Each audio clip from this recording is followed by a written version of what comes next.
Welcome to Relation Tales. Please like this video and subscribe Relation Tales. We're grateful for each and every one of you. Let us know where in the world you're tuning in from. We'd love to hear from you in the comments. Let's begin. The smell of takeout hung heavy in the air as Mark Holloway sat at the dining table, staring at the untouched plate across from him. Steam curled from the food he kept warm for hours, waiting. The chair opposite him, her chair, was empty again. He ran a thumb along the rim of his glass, thinking of how many nights it started like this lately. Promises of just one more late meeting, followed by silence. Lately, even her voice over the phone felt like something rehearsed, too smooth, too careful. Then his phone buzzed. Still at work. Big conference tonight.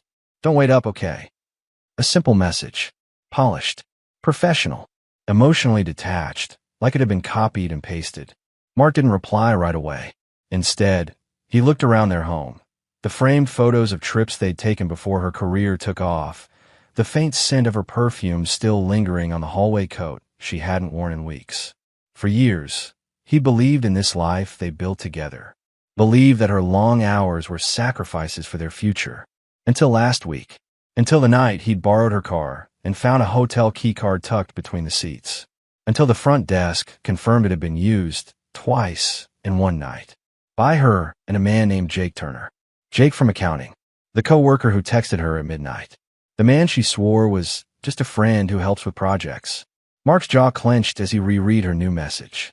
Conference meeting. He typed back slowly, his pulse steady, but his expression unreadable. Hope you and Jake enjoy the late-night presentation. Must be quite the partnership. Then he set the phone down. The silence afterward was thick, unnatural. Even the hum of the fridge seemed louder. For a few seconds, nothing. Then the typing bubbles appeared, disappeared, reappeared again. Mark leaned back, breathing out through his nose. He'd given her a chance. No yelling, no confrontation. Just the truth, neatly packaged in one line she couldn't escape. 19 minutes later, the sound of tires screeching on the driveway broke the calm. The door flew open, and Olivia stumbled inside, breathless, eyes darting across the room like a guilty child caught red-handed. Her car keys clattered onto the floor as she froze at the sight of him, calm, collected, sitting at the same table she'd abandoned. Back from your big conference already? Mark asked softly, not looking up from his plate. Her voice cracked. Mark, please, it's not what you think. Really? He finally looked at her. Because I'm pretty sure I know exactly what it is. Her lips trembled. She dropped her bag onto the floor, hands shaking. I just needed some space. Things have been hard lately. He stood slowly, chairs scraping the floor, and for the first time that night, his expression shifted. Not anger, but disappointment deep enough to hurt. You don't take space, he said coldly. You take detours. Ones that lead to hotel rooms with someone else's name on the reservation. Her shoulders crumpled, mascara streaking down her cheeks. I made a mistake, please. He didn't raise his voice. He didn't need to. Mistakes are tripping over a step, Olivia. This was choreography. She covered her face, sobbing quietly, and he just stood there, silent, emotionless, steady. After a moment, he reached for a white envelope sitting on the table and slid it toward her. Inside are your clothes, your essentials, and half the savings account transferred to your name. You'll need it. Her breath caught. You're serious? I'm done, he said simply. You don't owe me explanations anymore, and I don't owe you trust. Her hands trembled as she picked up the envelope, her voice barely a whisper. I didn't think you'd actually figure it out. Mark interrupted. You never thought I would. That's the problem. He walked past her, brushing lightly against her shoulder, the last touch he'd ever give her, and left her standing in the hallway, surrounded by silence that used to be their home. Outside, rain began to fall against the windows. Inside, Olivia sank to the floor, realizing too late that the man she'd taken for granted wasn't the fool she'd thought he was. But what she didn't know yet was that this wasn't his revenge. It was just the beginning. For the next few days, Olivia's things disappeared from the house little by little. First her makeup from the bathroom sink, then her clothes from the closet, until the home looked too neat, too quiet. Mark didn't chase her or ask where she'd gone. He didn't block her number either. He just let the silence do what his words couldn't. People always said revenge was about rage, But Mark's was colder. It wasn't a storm. It was winter. He went to work like nothing had happened, his shirt crisp, his tone professional, the same faint smile he'd always worn. But behind that quiet composure, something inside him had shifted. Every detail from their marriage replayed in his mind. The late-night phone calls, her forced laughter, the way she used to smell faintly of cologne that wasn't his. It wasn't just betrayal that haunted him. It was humiliation. The thought of people at her office whispering about poor Mark, while she pretended everything was normal, made his blood run cold. He decided to change that narrative. 2 weeks later, an email arrived at his office from an old college friend, Aaron Myers, a legal consultant who occasionally handled corporate investigations. Mark had reached out discreetly, asking for help to clarify a few professional conflicts involving Olivia's company. Aaron had agreed without hesitation, unaware of the full story. Over coffee, Mark slid a small USB drive across the table. "There's something you should see," he said.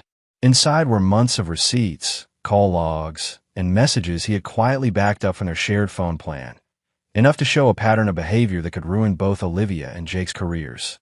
Not because they cheated on him, but because they did it on company time, using company resources, inside company property. Aaron frowned, leaning back in his chair. "You sure you want to go this route? It'll destroy her." Mark met his eyes, voice low. "She destroyed herself. I'm just forwarding the evidence." Within a week, a quiet HR inquiry was launched.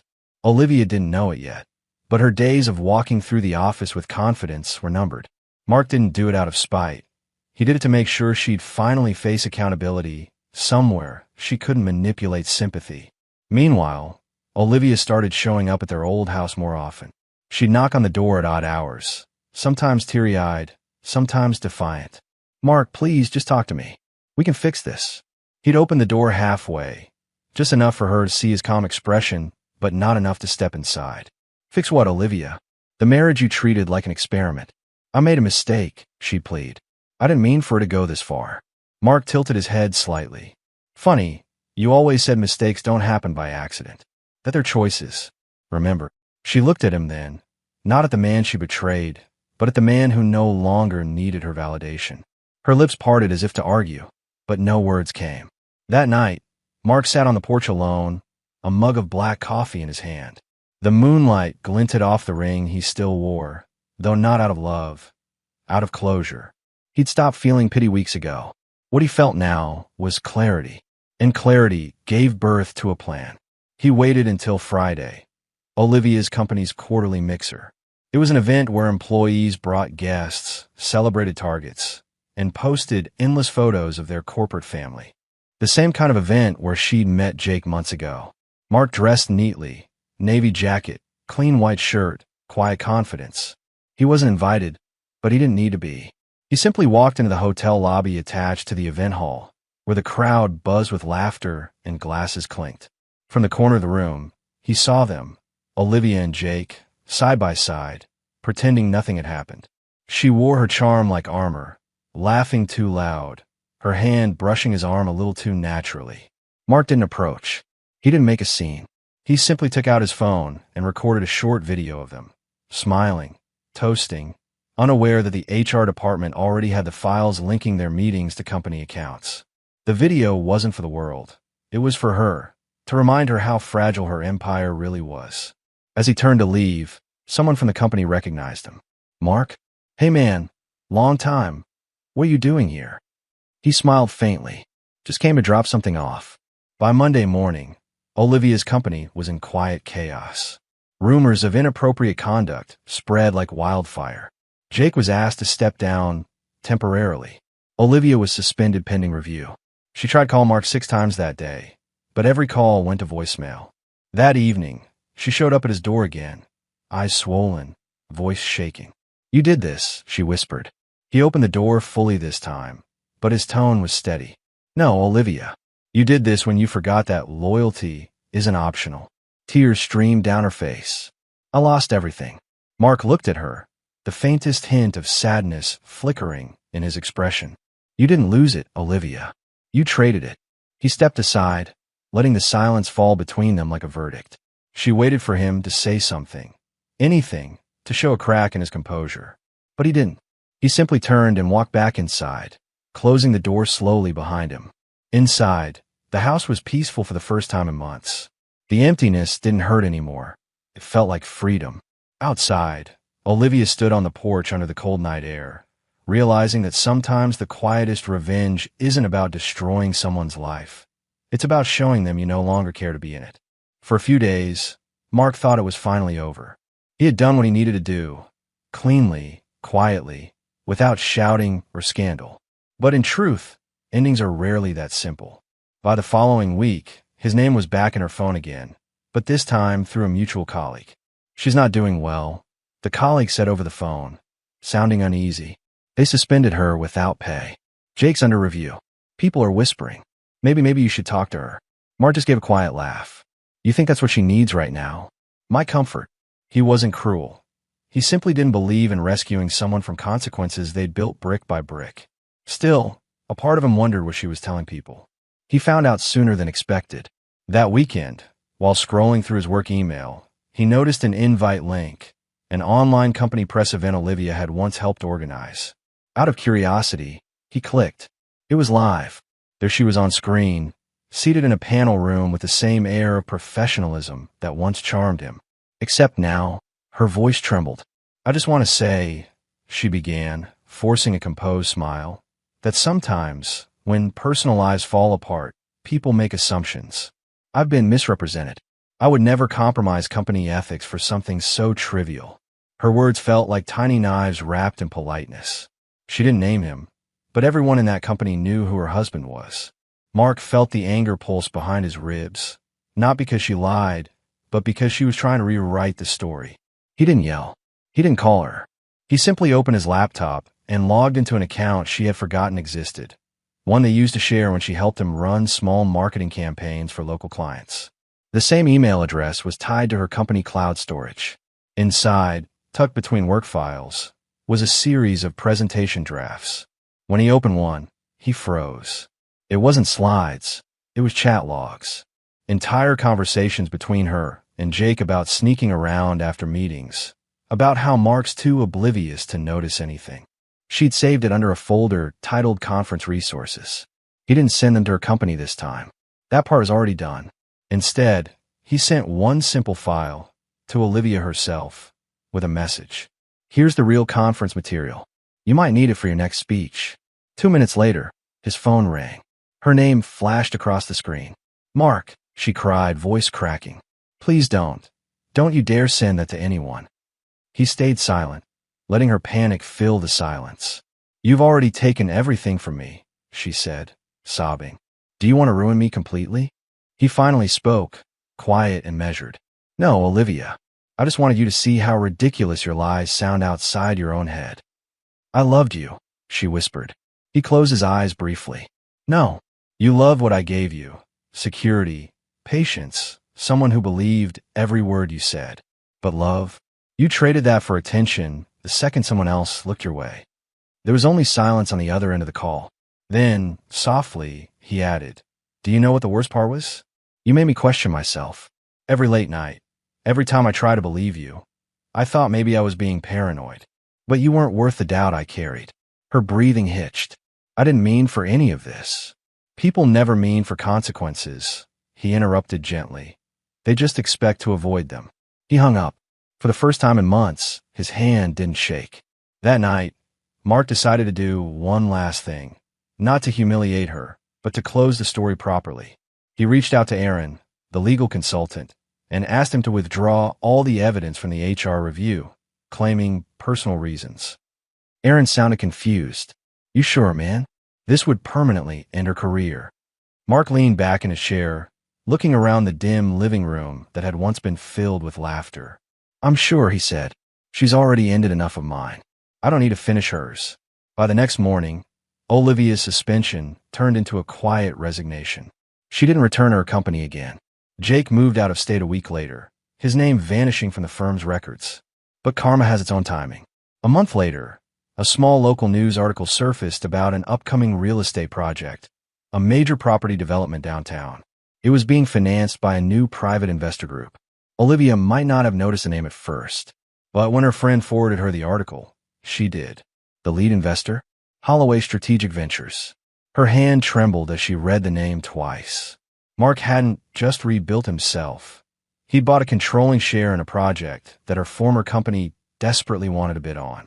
And the presentation for that bid, scheduled to be held at the same hotel where her conference had taken place months ago. When she arrived that day, dressed neatly, trying to appear composed, Mark was already there, speaking with executives, confident and composed. Their eyes met across the room, a flicker of disbelief in hers. She tried to approach, but one of the organizers gently stopped her. "Sorry, ma'am. This area is for investors only." Mark turned, calm, polite, professional. "It's all right," he said, his tone even. "She's familiar with the venue." The executives laughed lightly, not understanding the weight behind his words. Olivia's face flushed red as she realized what he'd just done. Not cruelly, but perfectly. He hadn't destroyed her publicly. He'd simply outgrown her in front of everyone. For the first time, she saw him not as the quiet husband she used to dismiss, but as someone she'd underestimated to her own downfall. Mark offered her a faint smile. "Good luck with everything, Olivia," he said. "Truly." Then he walked away, leaving her standing where he once had, silent, watching the door close. She had lied for comfort. He had told the truth for peace. And peace, it turned out, was the sweetest revenge of all. After that meeting, Mark's life didn't transform overnight. It evolved quietly, almost poetically.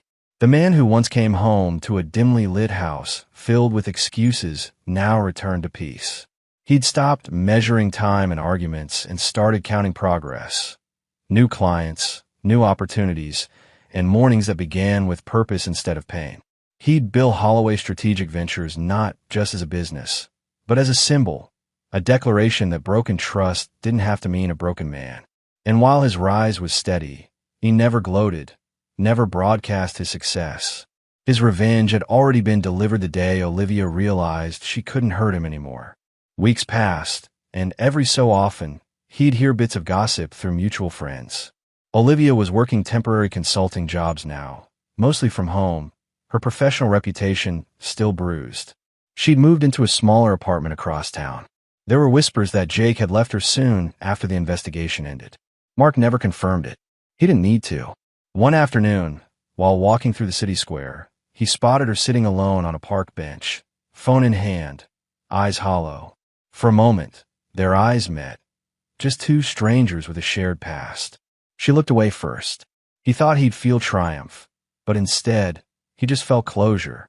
That deep, quiet kind of closure that doesn't come from payback, but from finally being free.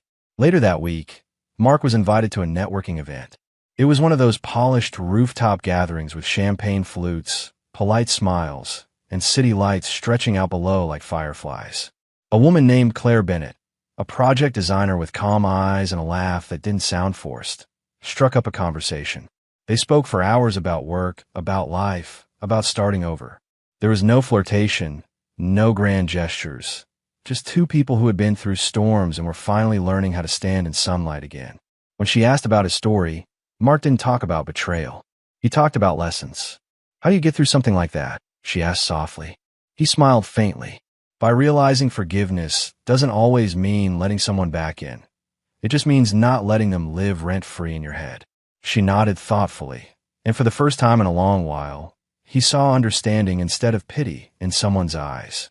Months later, Holloway Strategic Ventures closed its first major deal, a project valued at nearly triple what he had ever dreamed of. The press called it an inspiring comeback. But to Mark, it wasn't a comeback. It was a rebirth. On the day the deal was finalized, he visited the beach just outside the city. He hadn't been there since before the marriage fell apart. The wind was cool, the sky the color of fading silver, and the waves rolled in steady rhythm. Calm, unbothered, endless. He pulled his wedding ring from his pocket. It wasn't anger he felt, it was gratitude. Gratitude that the man who once begged for loyalty had learned to rebuild without bitterness. He held the ring for a long moment before letting it drop into the tide. The water swallowed it without sound. Behind him, the world went on, the gulls crying overhead, the waves whispering secrets of closure. And somewhere in that rhythm, he realized that revenge had never been about punishment. It was about evolution. As the sun broke through the clouds, Mark turned and walked back toward the city, shoulders straight, steps unhurried. He wasn't walking away from his past anymore. He was walking toward everything that came after it.